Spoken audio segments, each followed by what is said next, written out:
नमस्कार साथियों, श्री कृष्ण कहते हैं कि मनुष्य अगर गिरना चाहे तो असुरों से भी नीचे गिर सकता है और अगर उठना चाहे तो देवताओं से भी ऊपर उठ सकता है।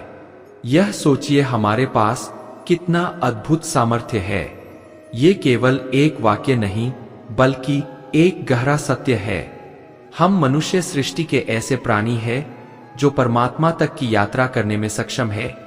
लेकिन एक जरूरी बात यह है कि क्रोध की अवस्था में कभी किसी को जवाब न दें। जब हम गुस्से में होते हैं तो हमारे निर्णय और शब्द अक्सर हमारे ही खिलाफ जाते हैं।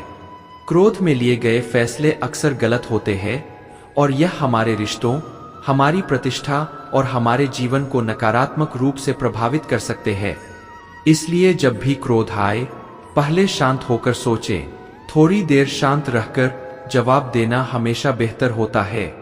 नमस्कार मित्रों, आप सभी का हमारे चैनल प्रेरणापुंज में हार्दिक स्वागत है। दोस्तों, हम आपसे अनुरोध करते हैं कि इस वीडियो को अंत तक जरूर देखें और अगर आपको हमारा यह प्रयास पसंद आए तो वीडियो को लाइक करें और नीचे कमेंट में जय श्री राधे कृष्ण लिखकर परमात्मा को अपना आभार व्यक्त करें। साथ ही हमारे चैनल को सब्सक्राइब करें और बेल आइकॉन को दबाएं ताकि हमारे नए प्रेरणादायक वीडियो सबसे पहले आपके पास पहुंचे। साथियों, अगर गुस्से पर नियंत्रण मुश्किल हो तो मौन रहना ही सबसे अच्छा विकल्प है, क्योंकि क्रोध में कहे गए एक गलत शब्द का प्रभाव आगे चलकर कांटे की तरह चुभ सकता है। एक गांव में सास बहू की जोड़ी रहती थी। उनके बीच छोटी छोटी बातों पर अक्सर झगड़े होते रहते। सास का स्वभाव ऐसा था कि उसे हमेशा खुद को ऊंचा दिखाने की आदत थी और इसी के चलते वह बहू को खरी खोटी सुनाने का कोई मौका नहीं छोड़ती थी। वहीं बहू भी तीखे स्वभाव की थी और सास के हर ताने का जवाब उसी के अंदाज में देती, मानो दोनों के बीच बिन बोले एक अदृश्य युद्ध चलता हो। एक दिन गांव में एक संत आए। बहू ने संत का बहुत आदर सत्कार किया, उनकी खूब सेवा की। संत उसकी सेवा से खुश हुए और एक दिन मौका देखकर बहू ने विनती की, महाराज आपको ऐसा उपाय बताइए कि मेरी सास की जुबान बंद हो जाए ताकि मैं थोड़ी शांति से रह सकूं। संत मुस्कुराए और बोले, बेटी ये उपाय कठिन है, लेकिन मैं तुम्हें एक मंत्र देता हूं। जब भी तुम्हारी सास कुछ कहे, इस मंत्र को कागज पर लिखकर अपने दांतों के बीच दबा लेना। बहू को जैसे कोई खजाना मिल गया। अगले ही दिन जब सास ने फिर तानों की बौछार शुरू की, बहू ने संत के दिए मंत्र को कागज पर लिखा और उसे दांतों के बीच दबा लिया। अब वह चाहकर भी सास को जवाब नहीं दे सकती थी। सास के कटु शब्द बहू के कानों में गूंजते रहे पर वह मौन रही। इस तरह अगले कुछ दिनों तक जब भी सास कुछ कहती, बहू चुपचाप मंत्र कागज पर लिखकर अपने दांतों के बीच दबा लेती। कुछ दिनों बाद सास की समझ में कुछ बदलाव आया।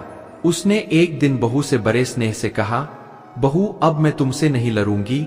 तुमने मेरी गाली का जवाब देना छोड़ दिया है और इससे मुझे भी शांति मिल रही है। बहू हैरान थी। उसे लगा कि सचमुच मंत्र ने चमत्कार कर दिखाया है। सास का कठोर मन पिघल गया है। बहू संत के पास गई और खुशी खुशी बोली, महाराज आपकी कृपा से मेरी सास ने मुझसे झगड़ा करना बंद कर दिया है। दोस्तों, संत ने मुस्कुराते हुए उसे समझाया, बेटी यह मंत्र का चमत्कार नहीं बल्कि मौन का जादू है।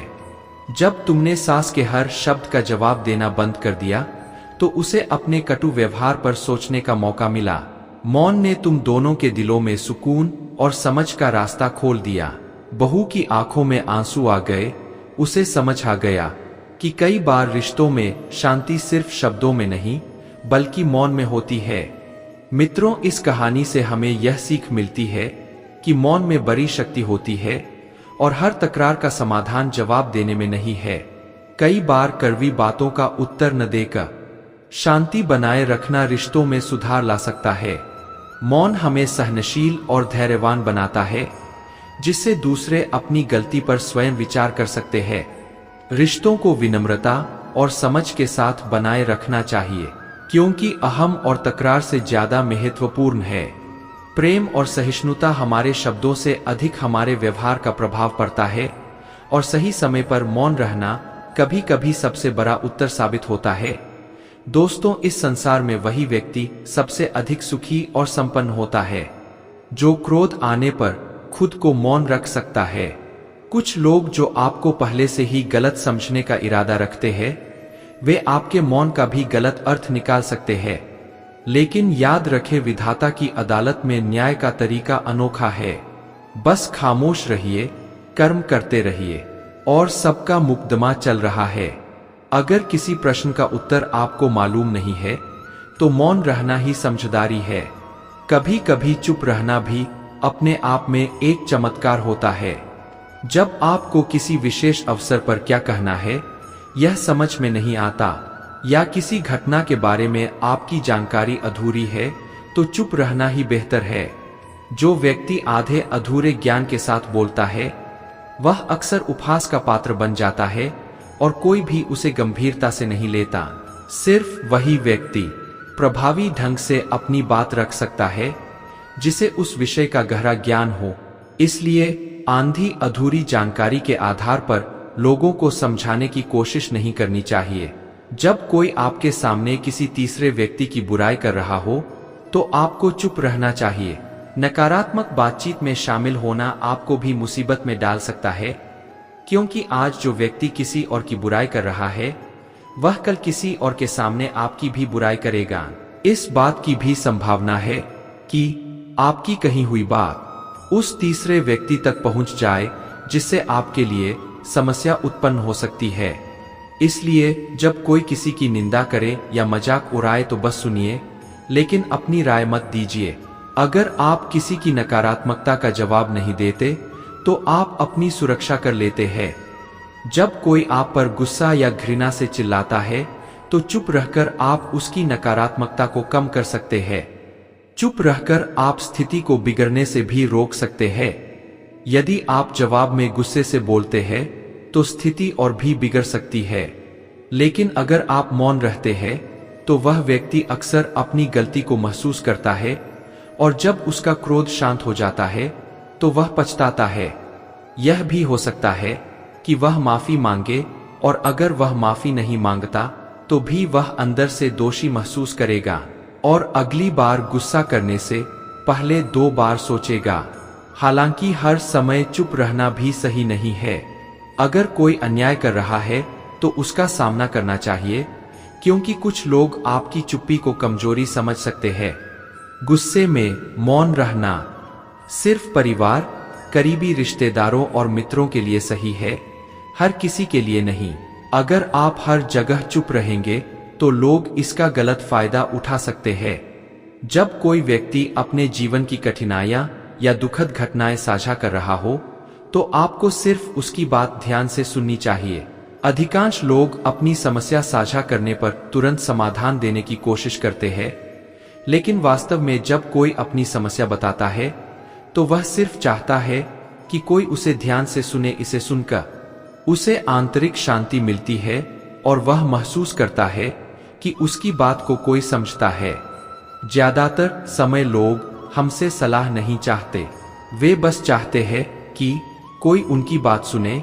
किसी की परेशानी में सांत्वना देने का सबसे अच्छा तरीका है उसकी बात ध्यान से सुनना। जब हम बिना किसी सलाह के बस लोगों की बात सुनते हैं तो उनके मन में हमारे लिए सम्मान और स्नेह का भाव बढ़ जाता है। उन्हें लगता है कि हम गंभीर, समझदार और शांत मन के लोग हैं। इसलिए अगली बार जब कोई अपनी समस्या साझा करे तो बस उसे ध्यान से सुने और सलाह तभी दें जब वह आपसे मांगे। जब आप कम बोलते हैं तो लोग आपकी ओर अधिक आकर्षित होते हैं और जानने की कोशिश करते हैं कि आप कौन हैं और आप क्या सोचते हैं। दोस्तों, भगवद गीता में भगवान श्री कृष्ण कहते हैं कि मन का अशांत होना उसकी स्वाभाविक प्रवृत्ति है। हमारा मन यह सोचता है कि अगर वह विभिन्न विषयों पर लगातार विचार करता रहेगा तो हमें आने वाली समस्याओं से बचा लेगा, लेकिन ऐसा नहीं होता। हम अपने जीवन का बहुत सा समय व्यर्थ की चिंताओं में ही खो देते हैं। मित्रों, श्री कृष्ण बताते हैं कि मन की यह प्रवृत्ति बदलना मुश्किल है, लेकिन असंभव नहीं। अब जरा सोचिए, क्या आप एक कोए से कह सकते हैं कि वह काव काव करना बंद कर दे, या एक मेंढक से कह सकते हैं कि वह पानी देखकर उछलना बंद कर दे। हमारे मन का स्वभाव भी कुछ ऐसा ही है। दोस्तों, जीवन में कुछ भी घटित हो, अच्छा या बुरा, हमारा मन तुरंत चिंता और बेचैनी से भर जाता है। कभी कभी तो ऐसा लगता है कि हम में से कई लोग जैसे सिर्फ परेशान रहने के लिए ही जीते हैं। हमारी कई समस्याएं, दुख और उलझने हमारे मन की बनाई हुई कल्पनाएं होती है। श्री कृष्ण हमें मन को शांत और स्थिर रखने के लिए दो महत्वपूर्ण उपाय बताते हैं। पहला है ध्यान और दूसरा है वैराग्य का अभ्यास। ध्यान शब्द सुनते ही बहुत से लोग सोचते हैं कि यह सिर्फ आंखें बंद कर सांसों पर ध्यान केंद्रित करना है, लेकिन ध्यान का वास्तविक अर्थ है किसी एक वस्तु या कार्य पर पूरा ध्यान लगाना और उस पर से ध्यान न हटाना। अगर आप रोटी बना रहे हैं तो सिर्फ उसी पर ध्यान दें। अगर आप कोई फिल्म देख रहे हैं तो पूरी तरह उसमें मग्न हो जाए। यह ना सोचें कि आप समय बर्बाद कर रहे हैं। दोस्तों, जब आप अपने जीवन के हर कार्य को पूरी तन्मयता से करते हैं तो आपका जीवन ही एक प्रकार का ध्यान बन जाता है। ऐसे जीवन में शांति, स्थिरता, साहस और सफलता स्वतः ही आ जाती है। वैराग्य का अर्थ यह नहीं है कि आप सब कुछ छोड़कर जंगल में चले जाएं। इसका सच्चा अर्थ है कि आप जो भी काम करें उसके परिणाम की चिंता न करें। उदाहरण के लिए, यदि आपने किसी नौकरी के लिए इंटरव्यू दिया है तो आप पूरी लगन से तैयारी करें और अपना सर्वश्रेष्ठ प्रयास करें। लेकिन नौकरी मिलना या ना मिलना आपके हाथ में नहीं है। इसके परिणाम अनेक कारकों पर निर्भर करते हैं जो आपके नियंत्रण में नहीं है। इसलिए उन चीजों की चिंता न करें जिन पर आपका वश नहीं है। यही वैराग्य का असली अर्थ है और यही श्री कृष्ण का दूसरा उपाय है। मन को चिंता की आग से बचाने के लिए याद रखें, आप एक संपूर्ण व्यक्ति है जो समझदारी, संयम और कुशलता से परिपूर्ण है। जब भी आपका मन कोई की तरह बेवजह की चिंताओं में उलझने लगे तो उसे प्यार से समझाएं और शांत करें। खुद पर विश्वास रखें कि आप अपने साथ कुछ भी गलत नहीं होने देंगे। शांत रहे, क्योंकि शांति में ही आपकी असली शक्ति है। जैसे लोहा ठंडा होकर मजबूत हो जाता है, वैसे ही शांत मन वाला व्यक्ति कठिन परिस्थितियों में अडिग रहता है। दोस्तों, किसी भी विपत्ति के समय ये 7 गुण आपको बचाएंगे। आपका ज्ञान, आपकी विनम्रता, आपकी बुद्धि, आपका साहस, आपके अच्छे कर्म, सत्य बोलने की आदत और ईश्वर में आपका विश्वास।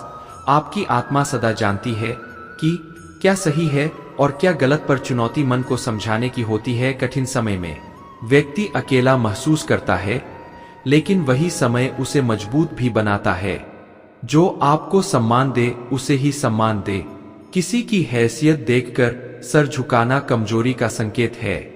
हे अर्जुन, जो व्यक्ति न तो कभी प्रसन्नता में मग्न होता है, ना किसी से द्वेष करता है, ना शोक करता है, ना किसी वस्तु की कामना करता है, और जो सभी शुभ और अशुभ कर्मों का त्याग कर देता है, वही सच्चा ज्ञानी है और मुझे अत्यंत प्रिय है।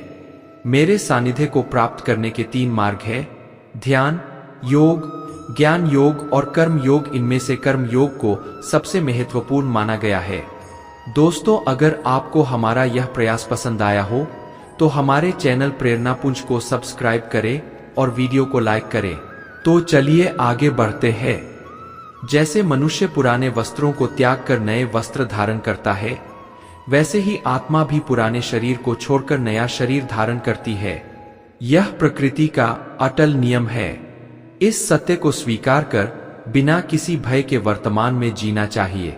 यदि किसी पर विश्वास करना हो तो उसकी बातों पर नहीं बल्कि उसके कार्यों पर ध्यान दो। गुस्से के समय थोड़ी देर ठहर जाने से और गलती के समय नम्रता से झुक जाने से जीवन और भी सरल हो जाता है। दोस्तों, भगवान श्री कृष्ण कहते हैं, जो मनुष्य मुझे पूरी तरह जान लेता है उसके लिए इस संसार में जानने योग्य कुछ भी शेष नहीं रहता। ऐसा व्यक्ति जन्म और मृत्यु के चक्र से मुक्त हो जाता है। जो व्यक्ति भगवद गीता का अध्ययन करता है और उसके उपदेशों को जीवन में अपनाता है, उसके समस्त पापों का प्रभाव समाप्त हो जाता है। जो तुम्हारे भाग्य में लिखा है वह तुम्हारे पास आकर रहेगा, और जो तुम्हारे भाग्य में नहीं है वह आकर भी दूर चला जाएगा। जैसे हवा की दिशा बदलने से नाव का रास्ता बदल जाता है, वैसे ही इच्छाएं हमारी बुद्धि को भ्रमित कर देती है। समझदार वही होता है जो दूसरों की विशेषताएं से सीखता है, ना कि उनसे अपनी तुलना करता है। शस्त्र केवल शरीर को नुकसान पहुंचा सकते हैं, लेकिन शब्द आत्मा को भी घायल कर सकते हैं। जो व्यक्ति खुद को परमात्मा से अलग नहीं मानता और शरीर से कोई संबंध नहीं रखता, वह जन्म और मृत्यु के चक्र से मुक्त हो जाता है। अगर जीवन में खुश रहना है तो निर्णय अपनी परिस्थितियों के आधार पर ले, न कि दुनिया के दबाव में आकर। जो लोग अपने जीवन में आध्यात्मिक जागरूकता की ऊंचाइयों पर पहुंच चुके हैं, उनका मार्ग निस्वार्थ कर्म होता है, और जो भगवान से जुड़े होते हैं, उनका मार्ग स्थिरता और शांति होता है। मानव कल्याण ही भगवद गीता का मुख्य उद्देश्य है। इसलिए अपने कर्तव्यों का पालन करते समय मानव कल्याण को प्राथमिकता देनी चाहिए। दोस्तों, श्री कृष्ण कहते हैं, जो तुम्हारा साथ देता है उसका साथ दो, और जो तुम्हें धोखा देता है उसे त्याग दो। जहां तुम्हारा सम्मान नहीं होता, वहां जाना छोड़ दो, वरना लोग तुम्हें कमजोर और मूर्ख समझेंगे। जैसे बिना बारिश के फसल खराब हो जाती है, वैसे ही बिना संस्कारों के समाज बिगड़ जाता है। जो लोग कहते हैं मेरे पास समय नहीं है, असल में उनके पास समय है, लेकिन उनकी प्राथमिकताओं में तुम शामिल नहीं हो है। अर्जुन, जो मेरी दिव्य लीलाओं और मेरे वास्तविक स्वरूप को समझता है, वह शरीर छोड़ने के बाद जन्म मरण के चक्र से मुक्त हो जाता है और मेरे परमधाम को प्राप्त करता है। जो व्यक्ति सभी इच्छाओं का त्याग कर देता है और मैं और मेरा की भावना से मुक्त हो जाता है, उसे अपार शांति मिलती है। जिसके पास ज्ञान और ईश्वर में श्रद्धा नहीं है, वह जीवन में कभी सच्चा आनंद और सफलता प्राप्त नहीं कर सकता। ईश्वर ने जो कुछ भी हमें दिया है, वही हमारे लिए पर्याप्त है, और यही सच्चाई है। संयम, सदाचार, स्नेह और सेवा, यह गुण सत्संग के बिना नहीं आते। ईश्वर से की गई प्रार्थना से इंसान की स्थिति या भाग्य बदलता हो या नहीं, लेकिन उसके चरित्र में जरूर परिवर्तन आता है। अपनी बात को इतनी मधुरता से कहो कि अगर कभी उसे वापस भी लेना पड़े तो बुरा ना लगे। आत्मसम्मान का होना आवश्यक है, अन्यथा लोग वहां भी तुम्हें दबाने की कोशिश करेंगे जहां तुम्हारा अधिकार है। कोई महापुरुष आत्मा को एक रहस्य की तरह देखता है, कोई इसे एक अद्भुत सत्य की तरह वर्णन करता है, और कुछ इसे सुनकर भी समझ नहीं पाते। दोस्तों, भगवान श्री कृष्ण कहते हैं, जब तक तुम खुद से हार नहीं मानते, तब तक कोई भी शक्ति तुम्हें पराजित नहीं कर सकती। कमजोर तुम नहीं हो, तुम्हारा वक्त है, और वक्त हमेशा बदलता है। तुम बस अपने कर्म करते रहो। जिसने कभी संकट का सामना नहीं किया, उसे अपनी शक्ति का एहसास नहीं हो सकता। जो दूसरों की पीड़ा को समझते हैं, जिनमें दया है और जो दिल से अच्छे हैं, उन्हें पुनर्जन्म की आवश्यकता नहीं होती। किसी को कुछ देकर घमंड मत करो, क्या पता वह तुम्हारा कर्ज चुकता कर रहा हो। घमंड करने वाले का वंश, वैभव और प्रतिष्ठा सब नष्ट हो जाते हैं। अगर विश्वास नहीं होता तो रावण, कौरव और कंस का उदाहरण देख लो। चुप रहने से बड़ा कोई उत्तर नहीं होता, और माफ कर देने से बड़ी कोई सजा नहीं। जिसके पास धैर्य है, उसकी शक्ति का कोई मुकाबला नहीं कर सकता। व्यर्थ की चिंता और मन का भय ऐसी बीमारियां हैं जो हमारी आंतरिक शक्ति को नष्ट कर देती है। मनुष्य को जीवन की चुनौतियों से भागना नहीं चाहिए, और नहीं भाग्य से। जो लोग यज्ञ के बाद बचे हुए अन्न को खाते हैं, वे पापों से मुक्त हो जाते हैं, और जो केवल अपने शरीर को पोषित करने के लिए अन्न पकाते हैं, वे पाप को ही खाते हैं। अर्थात जो ईश्वर को याद किए बिना अपने जीवन की व्यवस्था में लगे रहते हैं, वे वास्तव में चोर है। केवल ज्ञान ही एक ऐसी संपत्ति है जो किसी भी परिस्थिति में, कहीं भी और कभी भी मनुष्य का साथ नहीं छोड़ता। जैसे धरती पर मौसम बदलते रहते हैं, वैसे ही जीवन में भी सुख दुख का आना जाना लगा रहता है। चाहे युद्ध हो या जीवन, सफलता केवल 3 हथियारों से मिलती है: धर्म, धैर्य और साहस। मनुष्य अपने जन्म से नहीं बल्कि अपने कर्मों से महान बनता है। दोस्तों, अगर कुछ हासिल करना है तो सबसे पहले खुद पर भरोसा करें, क्योंकि सहारे चाहे कितने भी सच्चे और अच्छे हो, हमेशा साथ नहीं देते। मित्र का गरीब या अमीर होना मायने नहीं रखता, बल्कि यह देखना जरूरी है कि वह आपके बुरे समय में कितना साथ देता है। धर्म चाहे जो भी हो, सबसे पहले अच्छे इंसान बनो, क्योंकि हिसाब हमारे कर्मों का होगा, धर्म का नहीं। अगर आप खुशी के लिए काम करेंगे तो खुशी नहीं मिलेंगे, लेकिन अगर आप खुशी के साथ काम करेंगे तो खुशी खुद ब खुद मिलेंगे। जब आप दूसरों के भले की कामना करते हैं तो वही अच्छाई आपके जीवन में भी लौट कर आती है। यह प्रकृति का अटल नियम है। आपका मूल्य इस बात से तय नहीं होता कि आप अभी क्या है, बल्कि इससे तय होता है कि आप खुद को क्या बना सकते हैं। हंसता हुआ मन और मुस्कुराता हुआ चेहरा ही आपकी असली संपत्ति है। जितना समय आपको इंतजार में बिताना पड़ रहा है, याद रखें समय आने पर आपको इतना मिलेगा कि संभालना मुश्किल हो जाएगा। अगर कोई आपका साथ नहीं देता तो निराश मत होइए, क्योंकि परमात्मा से बड़ा साथी कोई नहीं हो सकता। खुशी आजादी पर निर्भर करती है, और आजादी इस बात पर कि आप कितने साहसी हैं। विश्वास के बिना इस दुनिया में कोई भी रिश्ता लंबे समय तक टिक नहीं सकता। दोस्तों, अगर किसी गलती के कारण आपका कल का दिन दुख में बीता है तो उसे याद करके आज का दिन बेकार मत करें। कई महान लोग जैसे जनक आदि कर्म करते हुए ही परमसिद्ध को प्राप्त कर चुके हैं। इसलिए हमेशा अच्छे कर्म करें और फल की अपेक्षा से दूर रहे। मित्रों, भगवान श्री कृष्ण कहते हैं, हे अर्जुन, इन तीनों लोकों में मेरे लिए कोई कर्तव्य नहीं है और ना ही मुझे कुछ प्राप्त करना है। फिर भी मैं अपने कर्तव्यों का पालन करता हूँ। अगर मैं कर्मों को ठीक से ना निभाऊं तो अनर्थ हो जाएगा, क्योंकि मनुष्य मेरे ही मार्ग का अनुसरण करते हैं। इस दुनिया में हार चूके या तकलीफ में पड़े हुए इंसान की कोई मदद नहीं करता, और जब कोई सफल हो जाता है तो उससे कोई खुश नहीं होता। इसीलिए अपने दुहक किसी से मत बांट और अपनी खुशी का दिखावा मत करो।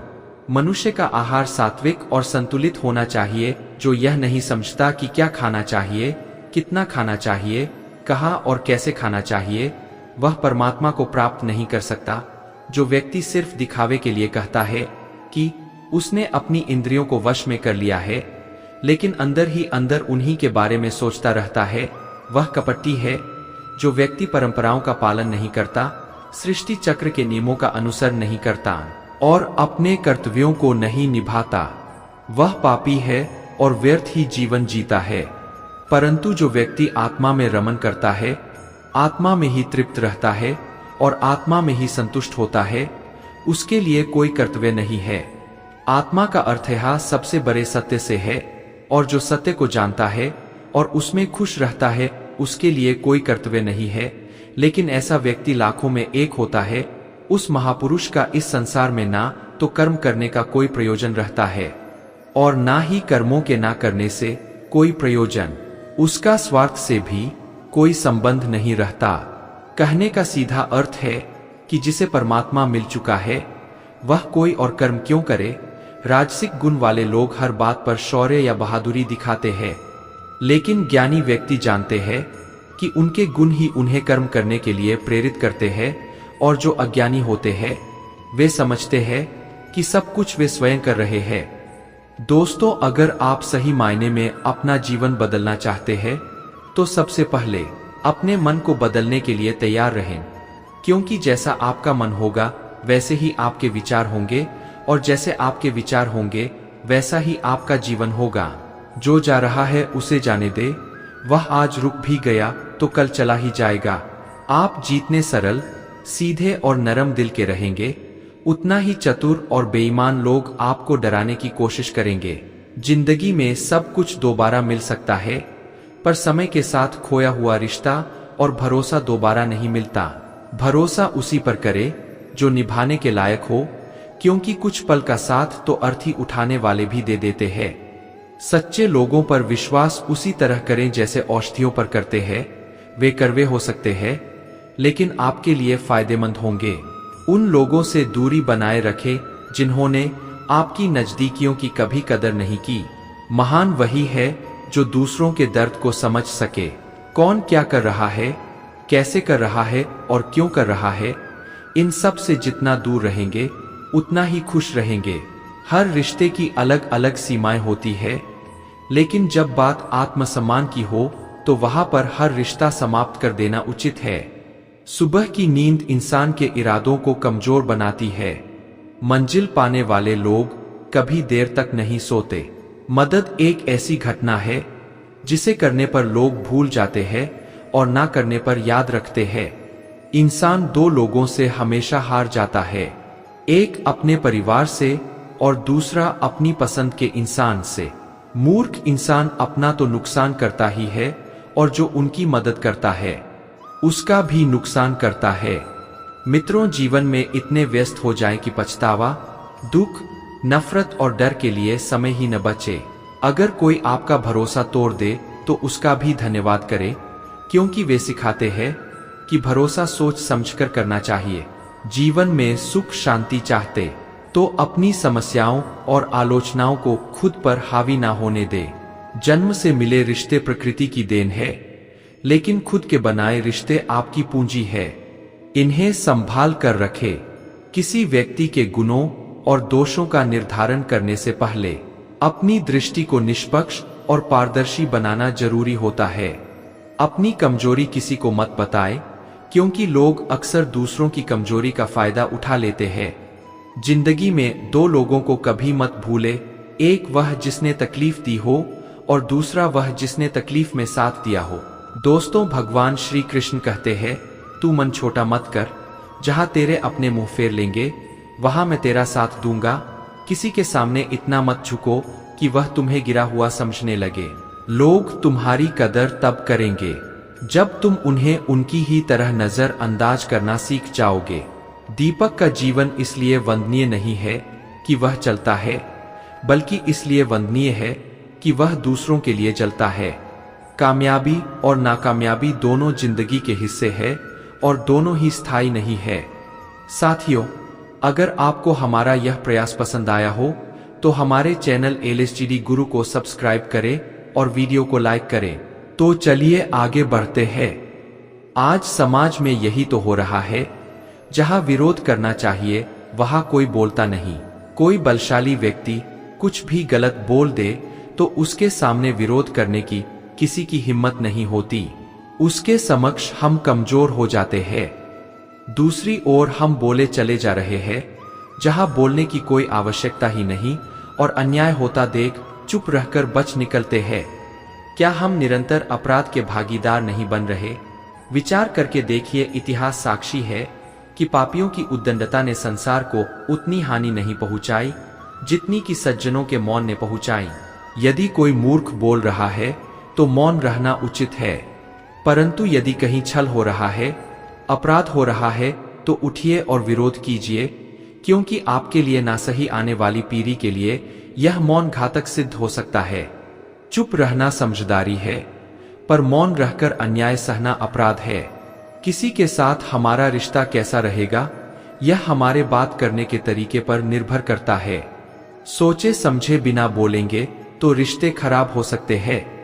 कभी कभी कुछ परिस्थितियां ऐसी बन जाती है जब रिश्तों के लिए मौन रहना ज्यादा बेहतर रहता है।